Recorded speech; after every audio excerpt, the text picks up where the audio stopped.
Can I get the pulpit mic? Yeah, thank you. All right, y'all, let's open up with a word of prayer and we'll get started. Father, we're thankful that in a changing world, you've given us true north in your word.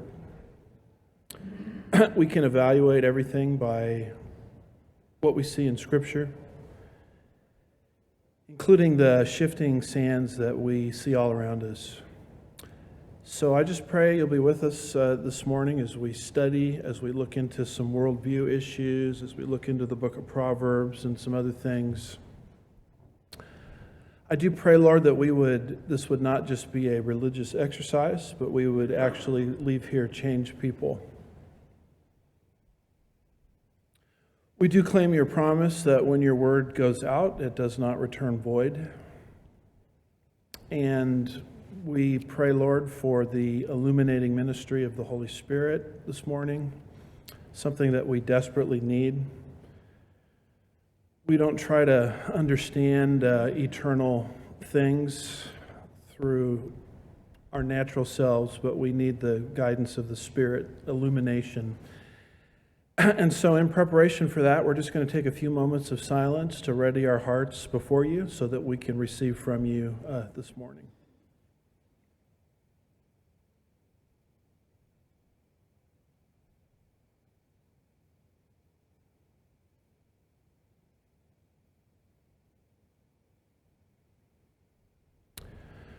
We're grateful, Lord, for the promise of 1 John chapter 1, verse 9, which restores broken fellowship if need be.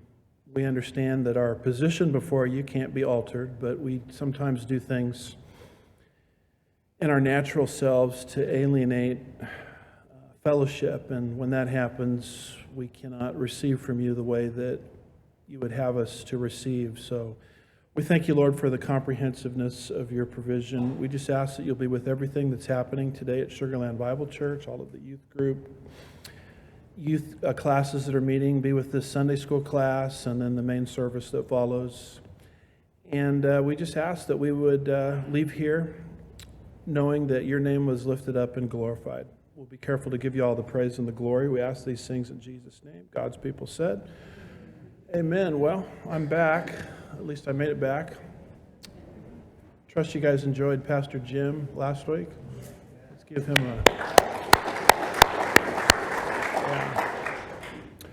So this morning, we're going to take a little break from our normal routine. We'll pick that up again next week because we have a special guest today. Curtis Bowers is here. I was really happy to see he's got a book table set up also in the hallway there. And I think this is his third time being at Sugarland Bible Church. So I was going to quote that verse that Paul wrote, "This is my third time coming to you." But anyway, I got to know Curtis a little bit through the Stealing the Mind conferences, and then from that, different conferences taking place across the country. And for a long time, the burden that's been on his heart is sort of the infiltration of what we would call the neo-Marxist agenda. You guys all know that America is under Marxist attack? Okay. It's been like that for a long time, actually. It's something called, and Gramsci called it cultural Marxism, kind of the long walk through the institutions where we as conservatives are kind of worried about the next election, but the Marxists are worried about taking over the institutions of society, like education, media, the church, that shape people's values. So Curtis has been on the cutting edge of exposing that agenda for a long time. He is, if you follow his career, he's an award-winning film producer and filmmaker.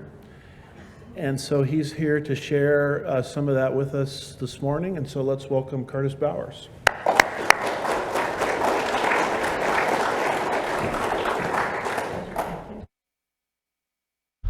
Good morning. It's good to see you. It's always nice to be back here. Last time I was here, your pastor was stuck over in Israel. It was right after October 7th, and so he wasn't here last time that I came, but it's great to be back. And this morning, it's going to be a little bit different than just a Bible lesson. It's going to be helping you understand the times which we're commanded to do by understanding the Marxist communist threat within our country that is sought to subvert the church primarily, but to turn everything on its head the way God designed it to be. If you want to know their agenda, just know however God designed things to be, they're going to be fighting to make it the opposite of that. And they have been very successful. And that's why they need to be understood. And my passage, kind of before I get into my talk here, that goes along with this is in Ephesians 6, which probably you're very familiar with. But it says, "Finally, my brethren, be strong in the Lord and in the power of his might. Put on the whole armor of God that you may be able to stand against the wiles of the devil," the tricks of the devil. "For we wrestle not against flesh and blood, but against principalities, against powers, against the rulers of the darkness of this world, against spiritual wickedness in high places." What I want to show you today is that the Marxist communist movement is not an atheistic movement. It's a satanic movement. They are simply, just as Jesus has always had his followers and his disciples and people proclaiming who he is and living in such a way that it's a light in the darkness of this world. Well, Satan has had his disciples as well. And the Bible tells us he came to kill, steal, and destroy. And the communist movement has done nothing except those three things since Karl Marx forward. And so the spiritual battle I've found is so interesting. I think when I was growing up, it was more kind of hidden, kind of behind the scenes. We knew evil was there, but we had such a foundation in Judeo-Christian principles. They knew if they're doing evil, you need to go down the dark alley around the corner and do it out of the sight of people. Why? Because they were ashamed of it, like they should be. And we've seen the transition over our life from being ashamed to now being proud of their sin and their wickedness, and then claiming we are evil when we point out the sin that they're doing. Well, over the last 10 years specifically, it seems like that spiritual battle has come into the physical world where you can see it now. It's not even a hidden thing. Remember the Olympic ceremony? I mean, blaspheming our Savior with the transgender, Last Supper stuff. I mean, it's right in your face. At the World Games, I don't know if you saw their opening ceremony. This big robotic calf, and they're all up there bowing down and worshiping it. I mean, just open Baal worship. The Super Bowl usually has satanic themes in it each year. Remember the Grammys a year or so ago? Literally Satan in a cage with transgenders all around him, bowing down and worshiping him just openly. And the crowd's going wild for that. And then, I don't know if you saw this one, but to me it was really the most sobering of all.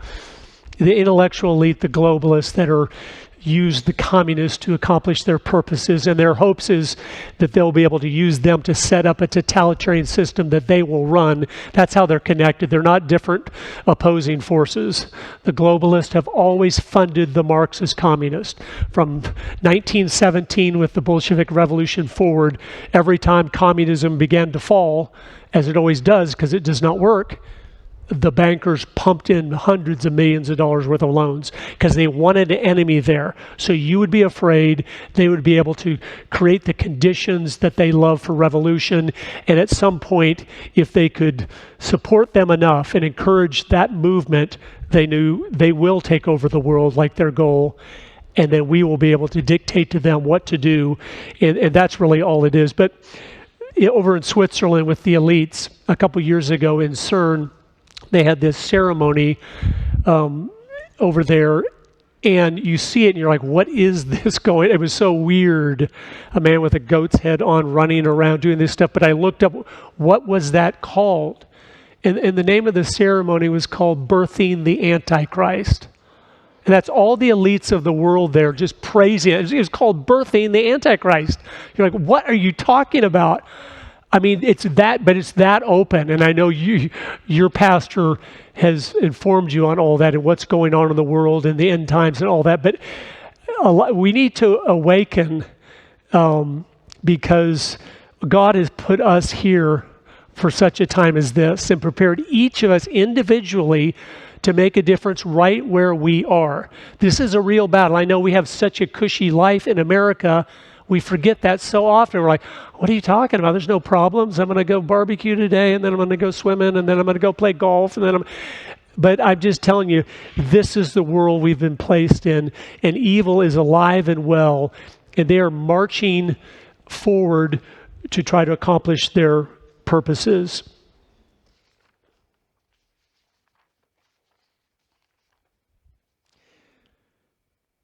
The Marxist communist threat is something that long ago in America, people started to understand in the 50s and 60s, really wake up to, okay, communism is something very dark and evil, and most people were ignorant about it, but a whole generation awakened to understand it. My parents were some of those, and to realize, wait a minute, this thing is deadly, and its goal is world domination.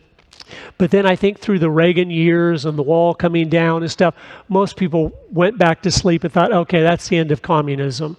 It's not a big deal anymore.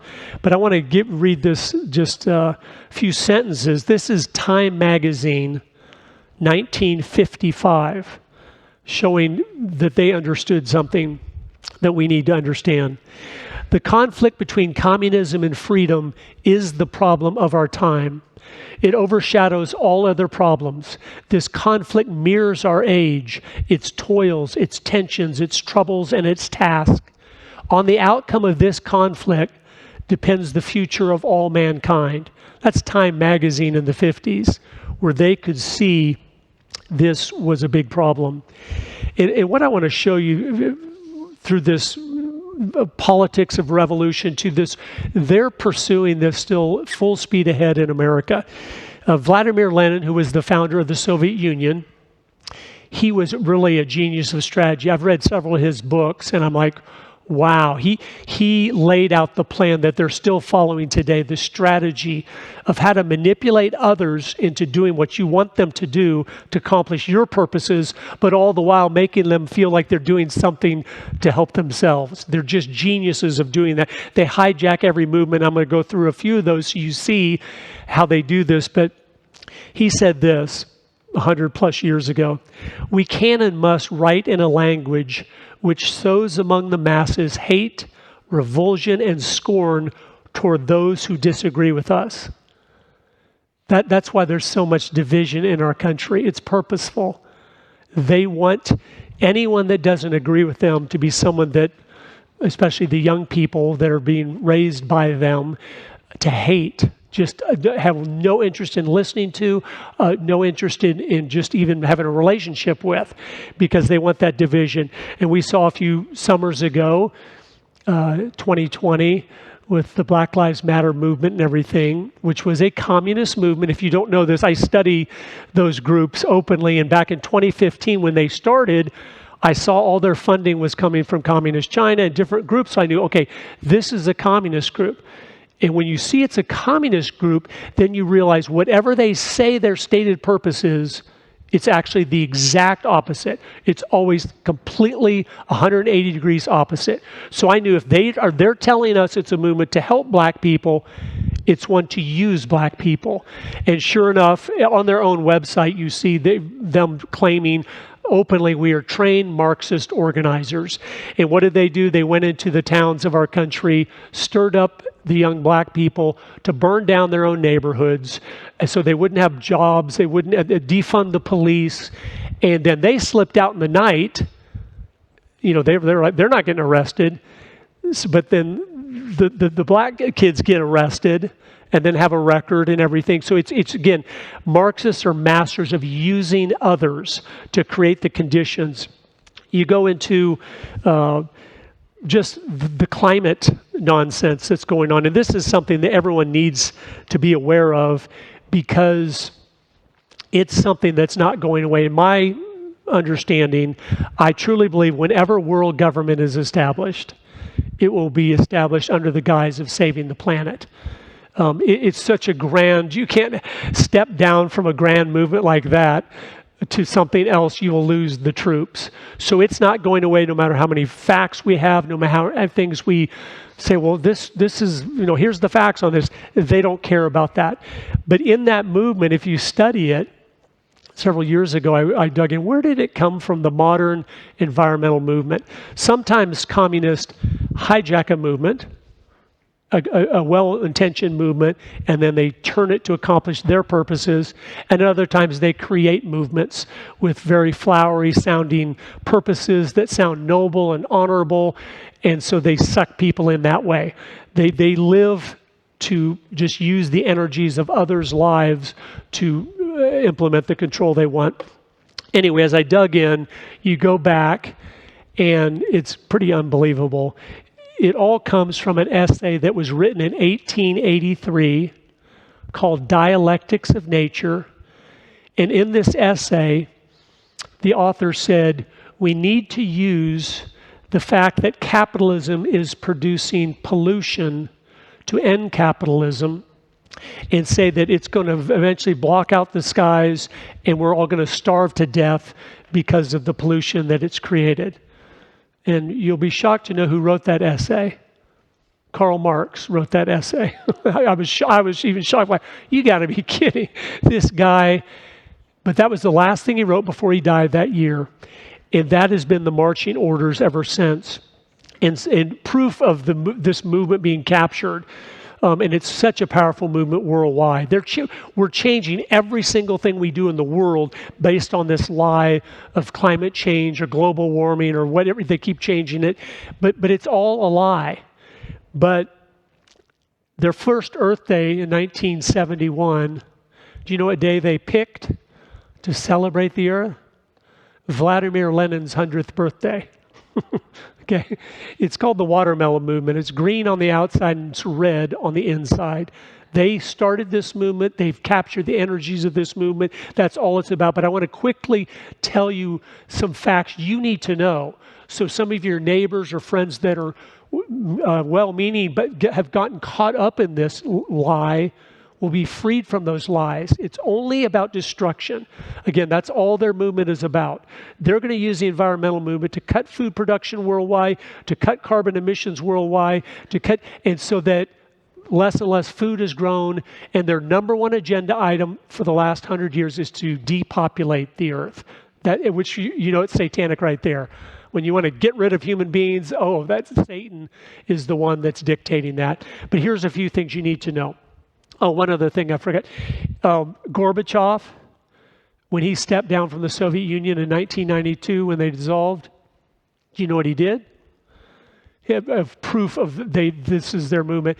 He moved to San Francisco and started a group, Green Cross International, which was one of the biggest environmental groups in the world. They knew that was the vehicle for communist control of the world, where they will convince us, because of the fear of we're all going to die, to willfully do all the totalitarian measures, to move into the cities, to be surveilled, to get rid of our cars so we're saving the planet, and so that's what it's about. But here's a few quick things. The foundation of the whole movement is this.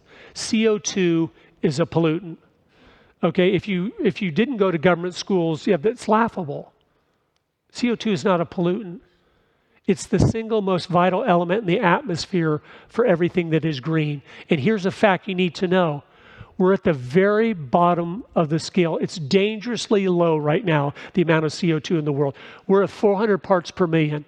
If you get down to 150 parts per million, everything green dies. Okay? What's the optimal now? I didn't know till I started studying. And I started studying greenhouse growers and people.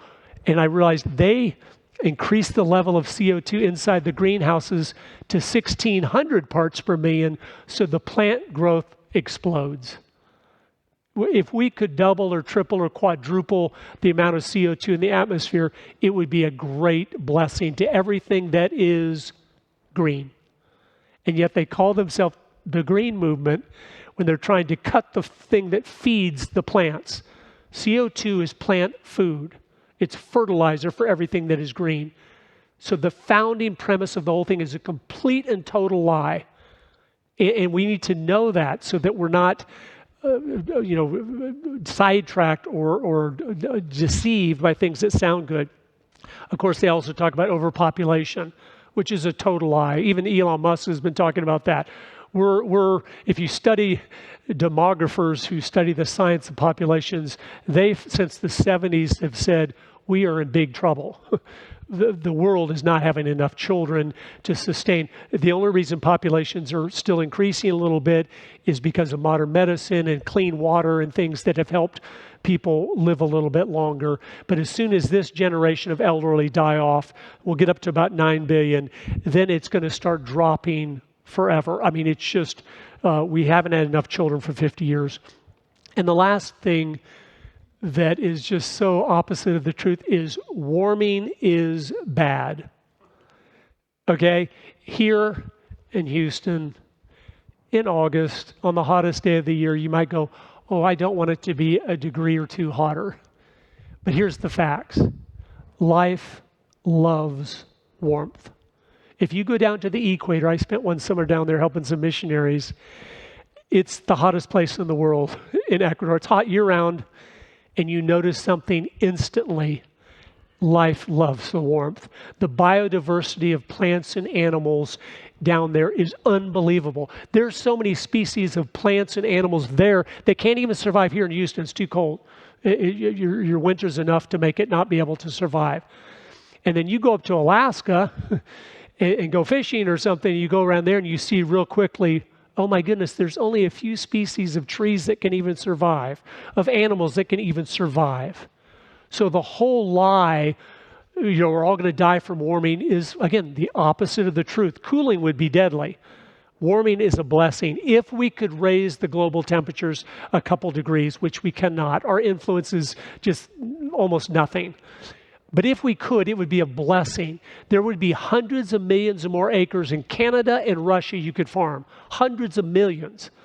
They don't have quite a long enough growing season right now to grow. So it would be a blessing. But that's some things, again, fundamental principles you need to understand, because that movement is not going away. They're brainwashing our children and our grandchildren to believe catastrophe is just around the corner and they better do what they're told or we're all going to die.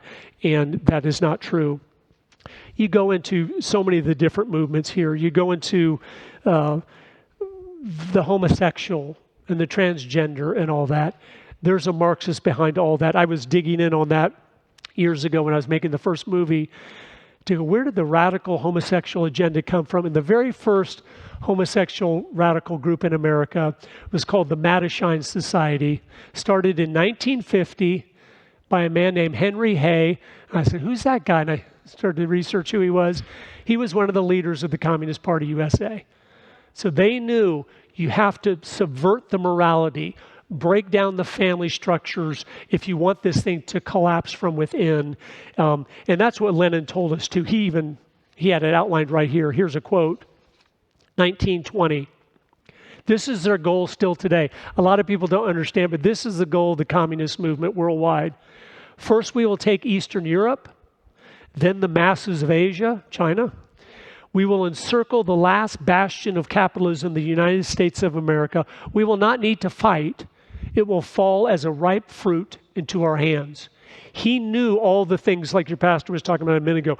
They were subverting Hollywood, media, education, the churches, penetrating everything. He knew by the time we're ready to attack, they will fall within our hands, because they understood what a lot of Americans don't understand. Morality matters.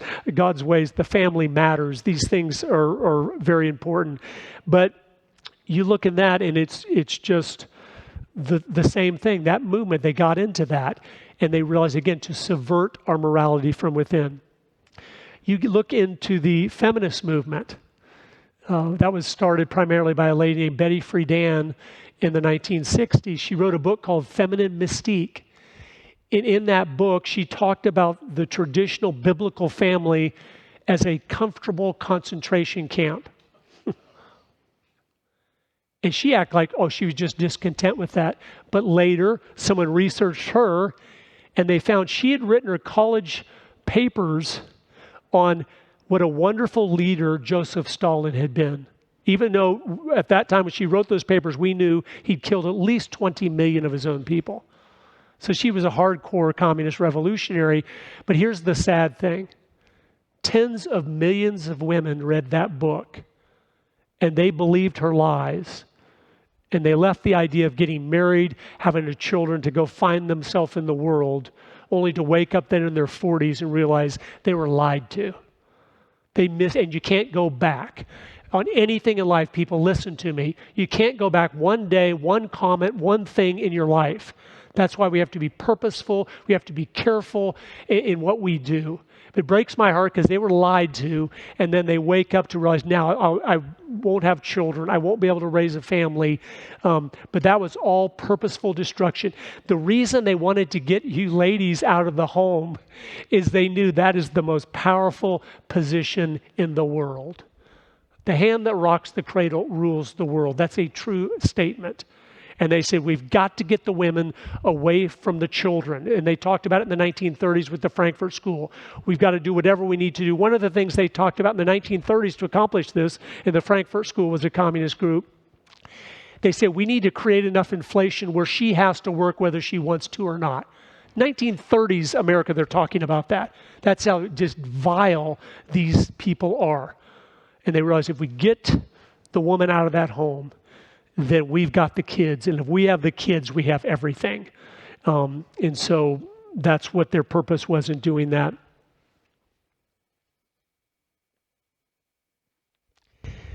They also, of course, one of the areas that is not as popular to talk about because it's so penetrated even our Christian culture and so many people, but the whole rock and roll culture of the 60s was backed, funded, supported by the communists. If you dig into the history in a deep way, Laurel Canyon, California stuff, the KGB and stuff, they realized we need to rot the culture from within, and it will collapse on itself. One of the top communists in the movement, and you won't want to hear this because I know your age group and everything, but John Lennon of the Beatles was a hardcore Marxist Leninist. I found articles where they'd interviewed him in 71 and 72 in the Soviet Union, and he said, we're doing our part to break down the morality, get the drug culture going for the communist revolution. His song, Working Class Hero, was supposed to be the anthem for the American communist revolution. And Mick Jagger was a hardcore knowing communist as well. So there were several of those key players. They believed the Marxist agenda, and they were doing their part to subvert from within. And here's the facts, whether you like to face it or not. Millions of young people are in their graves today because they followed those Pied Pipers into the drugs, the sex, and the rock and roll culture, and it destroyed them. But they had hoped they were going to be able to stir up for revolution. Here's an interesting, as a Bible-believing Christian, you'll find this very interesting, how subversive they are in the way they think. This is a quote also, from 1932, okay? And they're saying, how do we get the children to stop believing in God? We want God to disappear. How do we do that? Here's what they came up with in the 30s. This is Wilhelm Reich of the Frankfurt School. We as communists used to debate people about the existence of God. And after a while, I came to a conclusion that this was a waste of time. You aren't going to debate people away from the existence of God. But what we found was that if you get young people involved in deviant sexual behavior, the whole idea of God just disappears automatically. Think about how evil that is. get them to be immoral, then God disappears because you don't want there to be a God when you're doing what's wrong. You want to, oh no, you don't want to go sit in church if you've been doing things you shouldn't on Saturday night. So he knew, just get them immoral and God will disappear from the culture. And we've seen that from the influence because of that. Then you look at what's happened to the church, and I know you're familiar with that. As you look around, how come there's so few Bible-believing churches that are preaching Genesis to Revelation without apologizing or watering it down or whatever? Well, one of the top communists in America in 1954, he defected from the communist apparatus because he realized it had just been exposed what Stalin had done to kill tens of millions of his own people, and it kind of woke him up. He must have really believed we're going to create a utopia on earth that's good for the people. And anyway, he came before our Congress, and they interviewed him in the congressional records. You can read it, 1954, the Committees on Un-American Activities, and they interviewed him. And they said, what have you been doing within our country to subvert us from within? And he said, the number one thing we've been doing is penetrating the seminaries and divinity schools. They go get their degrees, and then they stay on to become the professors to subvert the energies of the church. And it reminds me of what Lenin said back before that. The best way to control the opposition is to lead it ourselves. Whenever they see something that's dangerous to them, they don't want to destroy it. They want to infiltrate and subvert it from within so they can use it. And they always just were amazed by the church, the power the church has, because there is a God to get people motivated to live differently, to be sacrificial, and they go, we want to harness those energies. So that's why most of your churches in the Houston area are probably working towards social justice, which is just a Marxist talk for what they're doing. But they're not worrying about the gospel. They're not worrying about heaven and hell and lost sinners. They're worrying about using government to, do the things they should be doing, helping the poor and things like that. But that's what happened. And then remember just a summer or two ago when all the college groups were organizing on our campuses, against Israel and everything.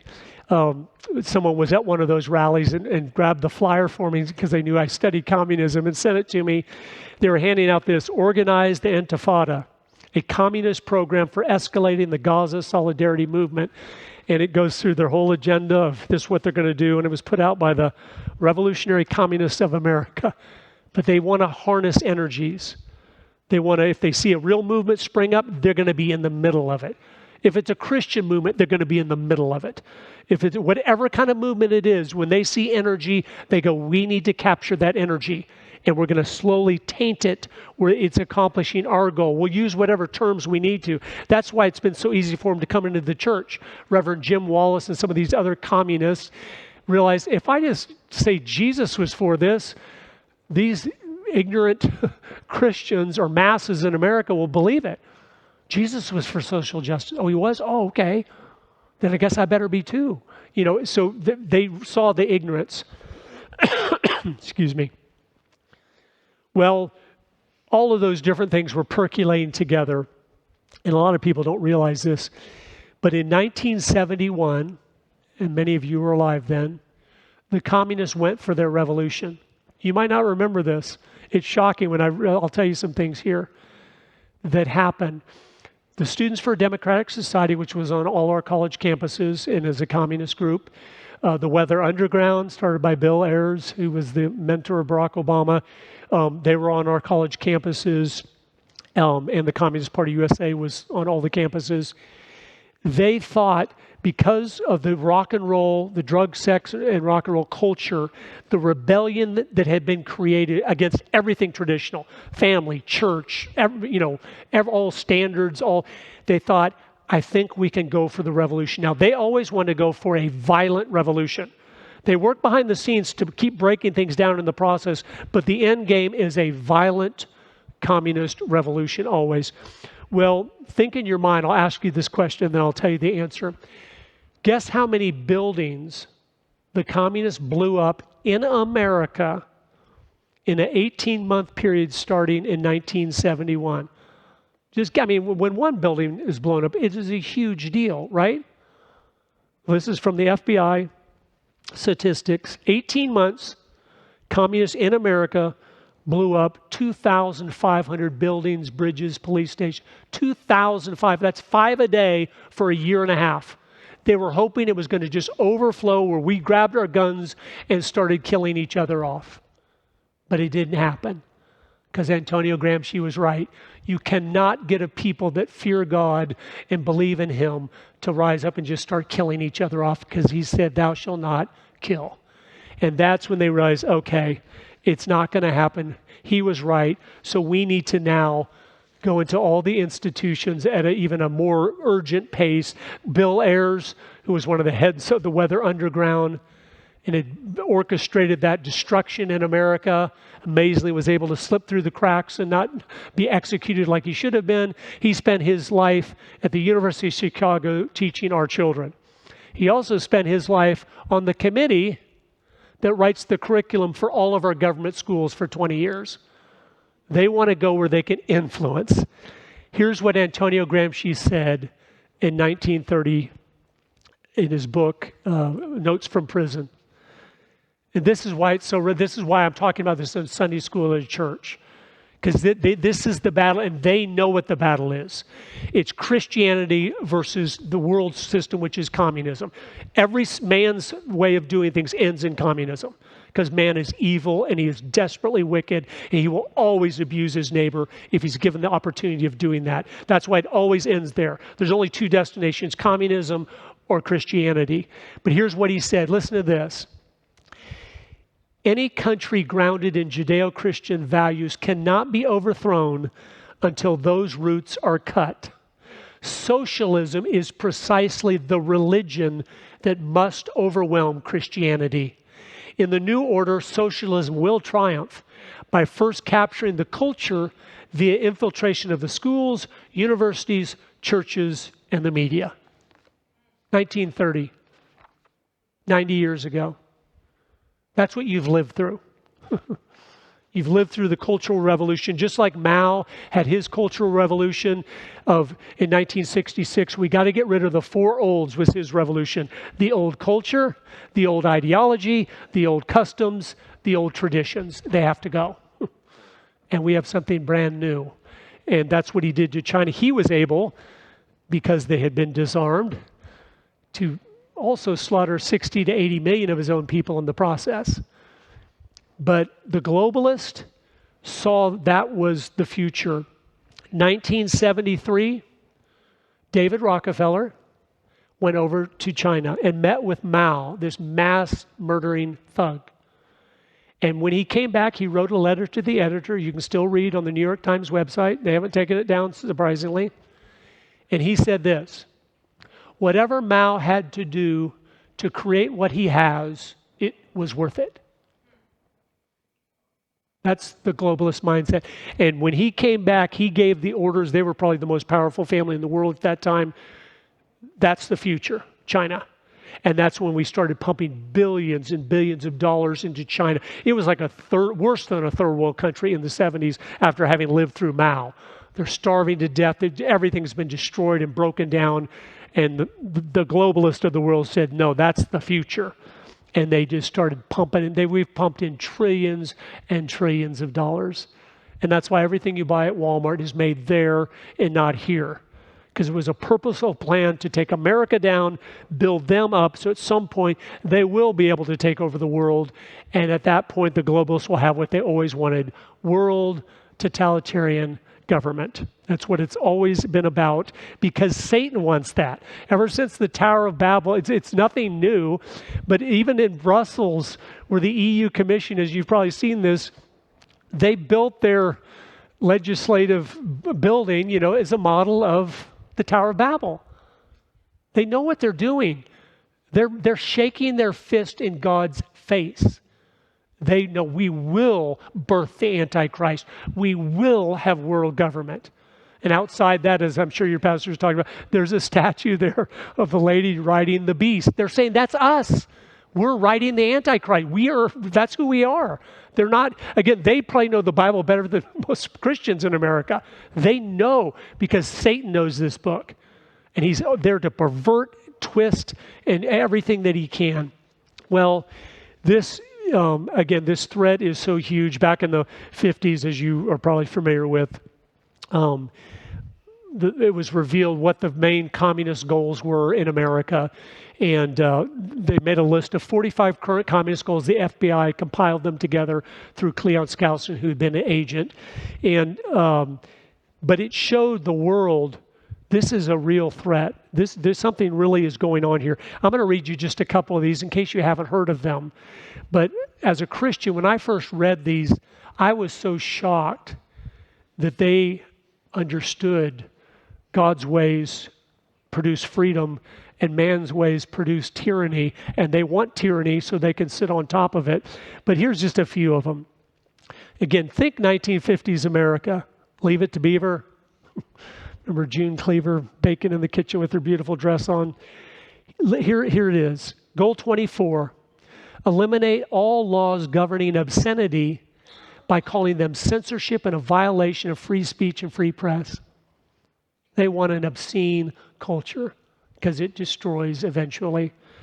Goal 25. This is amazing to me today, how far we've come in all these, but break down the cultural standards of morality by promoting pornography in books, magazines, motion pictures, radio, and TV. The communists knew pornography will take this thing down, which God says it will take this thing down. And they knew that. And look at our culture today. Any of the women's magazines at Walmart at the face level of our children would have been considered triple X pornography in the 1950s. You would have gone to prison if you tried to distribute it. And yet, look where we are today. We live in a pornographic culture.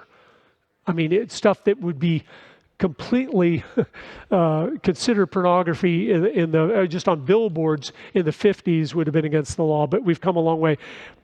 Goal 26, present homosexuality as normal, natural, healthy. That's 50s America. A quick note to show how far we've come.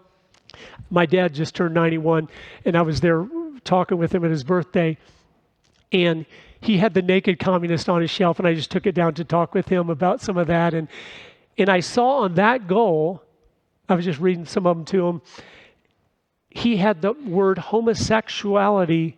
It's hyphenated back then. It was homo-sexuality. It was a hyphenated. He had it blacked out completely with a marker where you couldn't read it. And I said, Dad, why'd you mark out the word homosexuality? And this will be amazing too. This is how far we've come. He said, it sounds silly now, but in 1961, when I read that book, I knew your mom would be reading it next, and I didn't want her to see that word. It was so offensive. He said, if you would have said that word in public, you would have been castigated from everybody. How dare you bring up something so vile as that? That's how far we've come so far now. We're like, what? Is there a problem with this? Yeah, God has a problem with it. You know why he has a problem with it? Because it ends in death. And he wants us to have life. And so that's why when we stand for the truth, we are the light there for them, those people all caught up in whatever sin they're caught up in, to see, no, the road you're going down, the bridge is out. Stop. It ends in death. Please don't go down this road. It's because we care about them is the reason we do that. Of course, the goals talked about the family, about everything else to take it down. Communist movement has been repackaged today, again, where they're trying to coerce us into voluntarily giving up our liberties because we're all going to die if we don't, of willfully accepting this surveillance state and everything. And through the World Economic Forum is one of the key groups involved in this to kind of dictate to the leaders of the world, here's the game plan. Well, they made a video in 2016, they said, here's our 8 predictions for 2030, which is only 5 years away.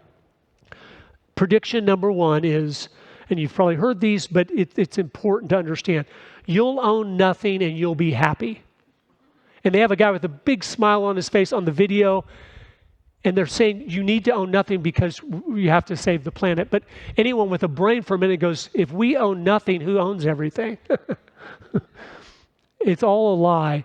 But the first time I saw that video of the group I was with, everyone was laughing when that came up because he's smiling and you'll own nothing and be happy. And I thought, wait a minute, you'll own nothing. That's the first plank of the Communist Manifesto, the abolition of private property.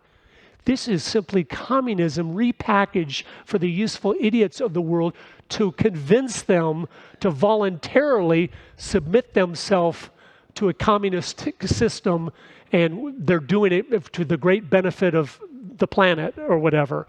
Goal number 2, and America has been totally involved in this group since its beginning in the 70s. Goal number 2, the U.S. won't be the world's superpower anymore, leading superpower. And we're for that group. Larry Fink was just appointed head of that group. He's probably the most powerful man in the world because he leads up BlackRock. Do you know BlackRock themselves own up 89% of all the stocks in the S&P 500? All of them. One company. I'm telling you, that's how they dictate to all the companies, oh, you got to push trans stuff, or you got to do this. And they do it because they own enough stock in every major company of the world that when the company, they own 10% of the stock, and they say, you better do this, oh, we better do that. That's how it's so coordinated. You look, why are all these companies even doing things like Bud Light and some of their foolishness they did a couple of years, doing things that are going to destroy you? Well, because it's about an agenda. If we lose a few bucks in the meat, that's okay, because we're gaining totalitarian control of everything. And then goal number 8, I thought was interesting. Western values will have been tested to the breaking point. What are Western values? Biblical Christianity is what they're talking about. You're like, no, you can't be free. You can't be just someone that fears God, so you keep your commandments, and so the government doesn't have to worry about controlling you, because you know one day you're going to stand before him and you will give an account. And so I'm going to watch my own actions, whether anyone else is looking or not. They want that to go. They want the surveillance, the digital IDs, the digital passports, everything to control you. So here's a couple things in closing. I'm going to read just a short excerpt from a letter. This was written from a young man he went down to Mexico for a summer thing with his college, became a communist while he was down there, where he all of a sudden was indoctrinated to believe this. And he wrote this letter back to his fiancée, telling her why he could not marry her now, because he'd found a new love. And I read this to you to help you realize we need to be committed to the truth at least as much as these people are committed to a lie.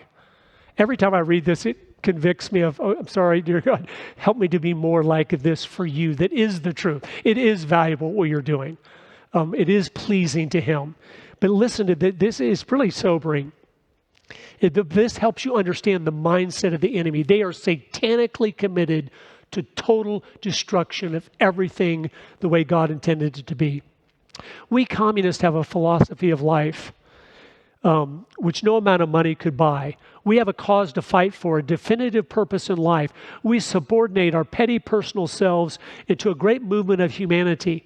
And if our personal lives seem hard, or our egos appear to suffer through subordination to the cause, then we are adequately compensated by the thought that each of us in a small way is contributing to something new and true and better for mankind, the struggle for world communism. There is one thing in which I am dead earnest, and that is the communist cause. It is my life, my business, my religion, my hobby, my sweetheart, my wife and mistress, my bread and meat. I work at it in the daytime and I dream of it at night.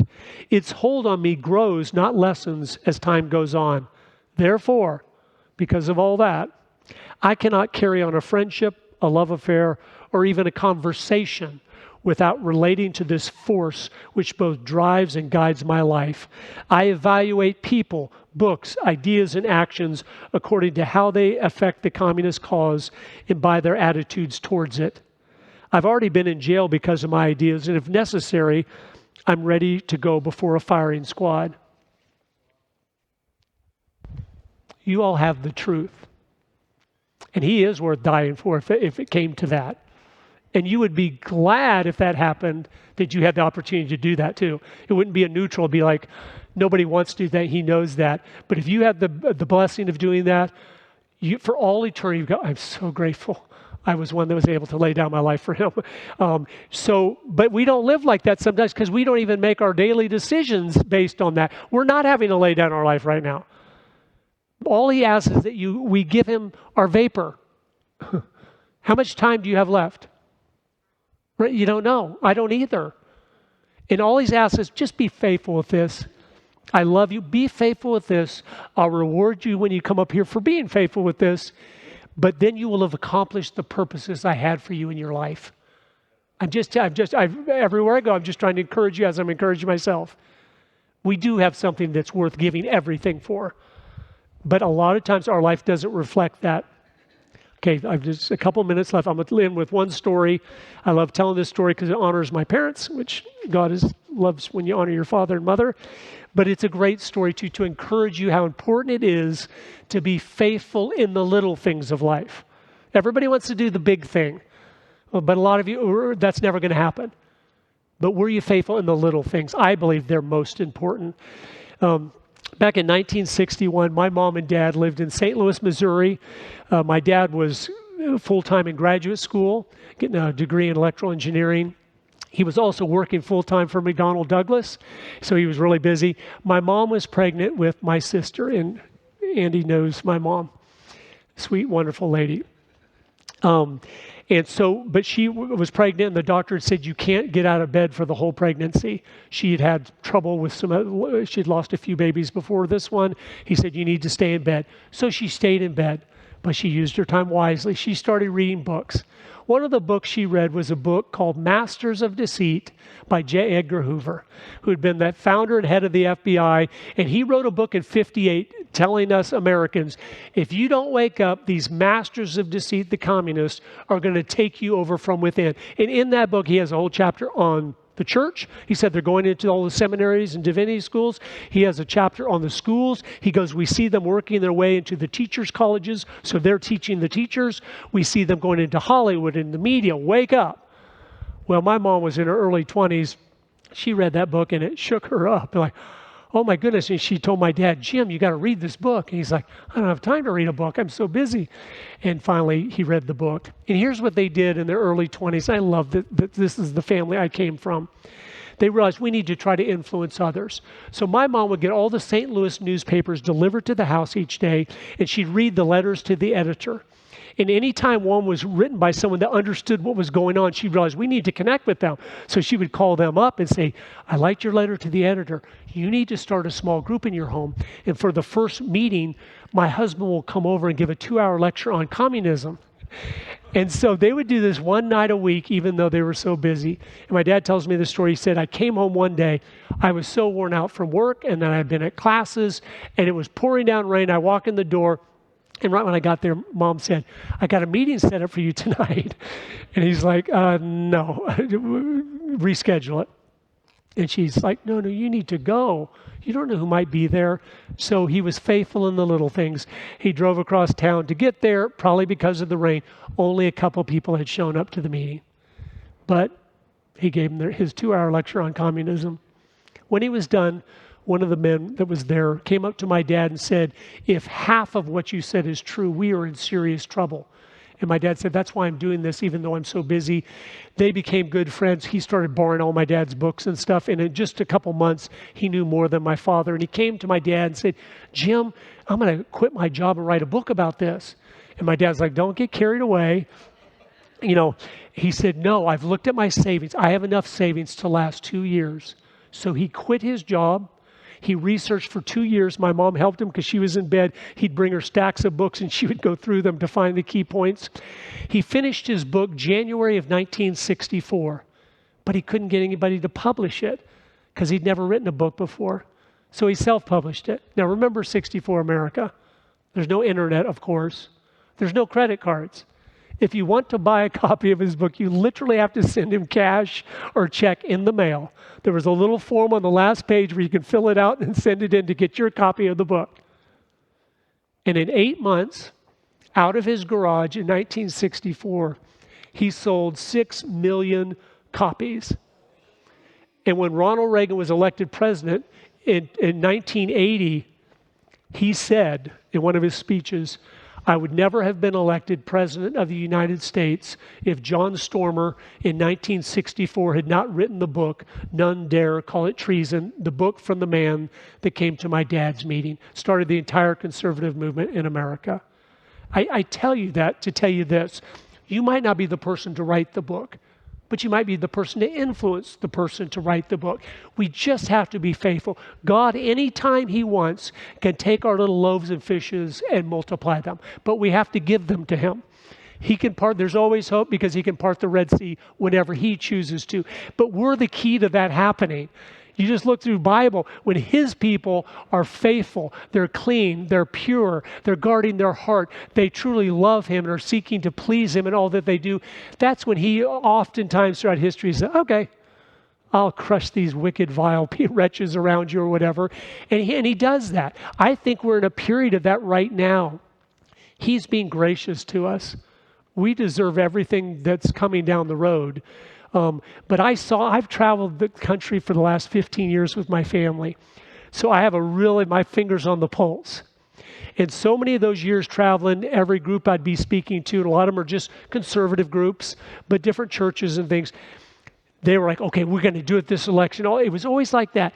Well, I noticed starting in 2020, it was different.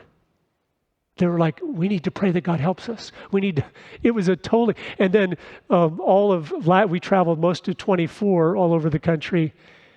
And it was a humble, repentant heart. God help us. We are in trouble. And I said, I think he's going to do something. Because I just, everywhere, every little town we were in 54 different cities during 24. It didn't matter where it was. People, they had a different spirit. And they were praying. Some of these, even not necessarily Christian meetings, they had meaningful prayers before they started. God help us, please. We're sorry for what we've done. We're sorry for not raising our children right. We're sorry. And I thought, oh, that's a good sign. Whenever you see that repentant heart that God loves, the impossible becomes possible very quickly. But anyway, I appreciate you being here this morning. In the main service, I'm going to talk a little bit more of the application of becoming wise from the book of Proverbs and stuff. But I love your pastor. You're responsible when you're given a great pastor. When he's teaching you what this book says, you're responsible to not just listen, but to understand and to implement and to share. And you will, as much is given, much is expected. So every time I'm in a good church, I'm like, make sure you understand that. If you sit here your whole life and just learn a lot, but don't do anything with it, you'll wish you'd been at a bad church, so you're not responsible for all the good stuff you've gotten. No, because if you're waste squandering, it's like you're the one that's just digging the hole and burying your talents. Don't do that. Use what you've been given here. Invite people to come in and to grow and understand. It's vital that we all do that in our little way. But anyway, thank you so much.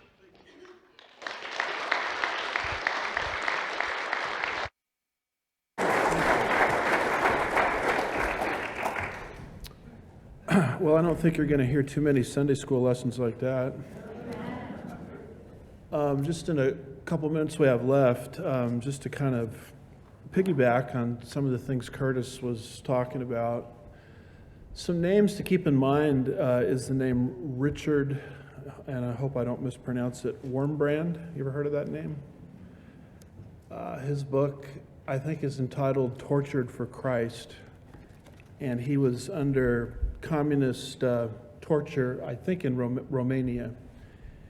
And he came to the United States, this goes decades back, warning politicians, warning religious leaders of what Curtis was talking about, the infiltration of Marxist principles into the institutions in America that shape values. It's called the Gramsci method.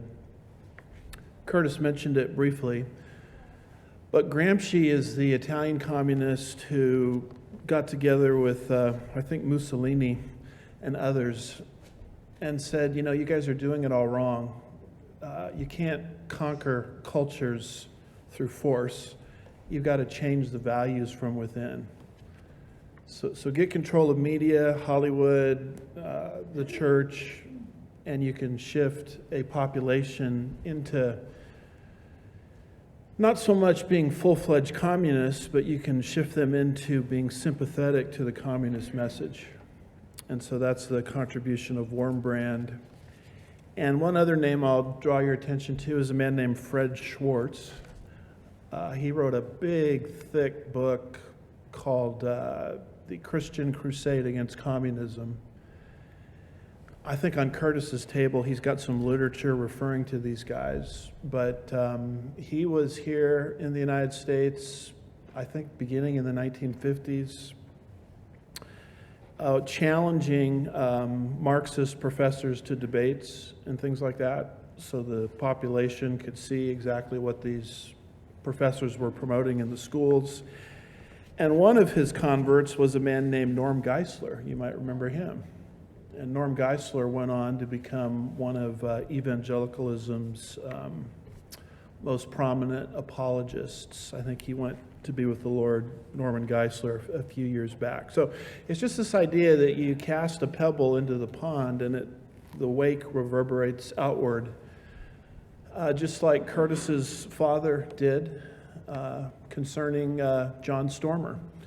I've read through Stormer's book. That's worth putting on your list as well. I believe it's called None Dare Call It Treason by John Stormer. That's the book that influenced Ronald Reagan, that Curtis's father had a role in shaping the life of John Stormer. When he went to that meeting, tired as all get out, and just a few people showed up, but sitting there in the group was John Stormer, who went on to have this reverberating impact. So I love what he said. Just take your fish and your loaves, as small as they are, put them into the hands of the Lord, and watch him multiply. Amen.